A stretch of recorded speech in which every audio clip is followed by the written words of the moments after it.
یہ بتلائیے کہ روزے کی حالت میں اپنی بیوی کے پاس جانا منع ہے تو غیر محرم کو دیکھنا جائز ہے؟ ہمارے ٹی وی پہ میں نے پہلے بھی کہا تھا کہ ہم ٹھیکیدار اور ذمہ دار نہیں ہیں مذہب کی.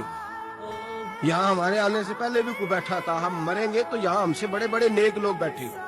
یہ کس طرح کا دین سکھانے لوگ نکلے کہ شوال سے لے کر شعبان تک گانا سنایا جائے گا، شعبان سے لے کر شوال تک ناچ گانا کیا جائے گا، شوال سے لے کر شعبان تک دھما چوکڑی ہوگی، رمضان آئے گا تو حدیثیں سنائی جائیں گی، رمضان آئے گا تو لوگوں کو قرآن پڑھ کے سنایا جائے گا.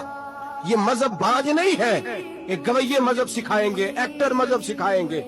یہ مذہب باز نہیں ہے کہ ایک گلاس کے اندر پہلے شراب پی لو پھر اسی گلاس میں رمضان آئے تو شہد بانٹنا شروع کر دو. یہ باز نہیں، یہ میرے رسول اللہ کا مذہب ہے. اگر تمہیں شوق ہے دین سیکھنے سکھانے کا، یکم رمضان کو توبہ کرو اور کہو کہ ہم ٹی وی پہ بیٹھ کے حدیثیں سنائیں گے تو سارا سال سنائیں گے. اور جس زبان سے حدیث نکلے گی پھر اس سے کبھی گندا گانا نہیں نکلے گا، پھر کبھی ناچ گانا نہیں ہوگا. یہ کون سا مذہب ہے جو بیویاں سکھا رہی ہیں؟ یہ کون سا دین ہے جو عورتیں سکھا رہی ہیں؟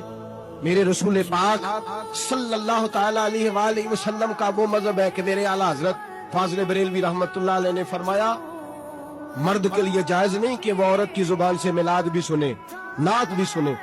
مرد کے لیے جائز نہیں، مرد کو مرد سکھائے گا، عورت سکھائے گی تو عورتوں کو سکھائے گی. بے شک آپ سویرے فتویٰ دیجئے کہ چھوٹی سی مسجد میں بیٹھ کے، چھوٹے سے کونے میں بیٹھ کے چھوٹا سا مولوی، اور وہاں تو اتنے بڑے مفتی ٹی وی پہ بیٹھے ہوئے، وہ غلط ہے تو صحیح ہے کیسے ہو گئے؟ سنو، میرے نبی پاک علیہ الصلوۃ والسلام کے مذہب کا حسن یہ ہے کہ اسلام کہتا ہے ایک نظر بی بی کو دیکھا کسی نے غلطی سے تو معافی ہو جائے گی، دوسری نظر شہوت سے دیکھا تو حرام ہے اس کے لیے.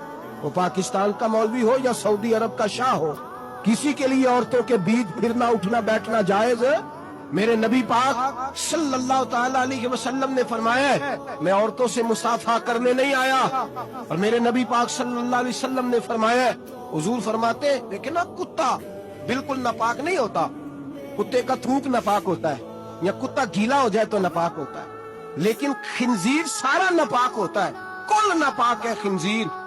نبی پاک نے فرمایا خنزیر بھی ہو اور گند میں لتھڑا ہوا بھی ہو، پیشاب میں لتھڑا ہوا ہو، گوبر میں لتھڑا ہوا ہو، پخانے اور فضلے میں لتھڑا ہوا خنزیر ہو، اس کا جسم تیرے ساتھ ٹکرا جائے تو اتنا برا نہیں جتنا غیر محرم عورت کا وجود تیرے ساتھ ٹکرا جائے تو برا ہے. بھائی رمضان المبارک میں پچنا ہے.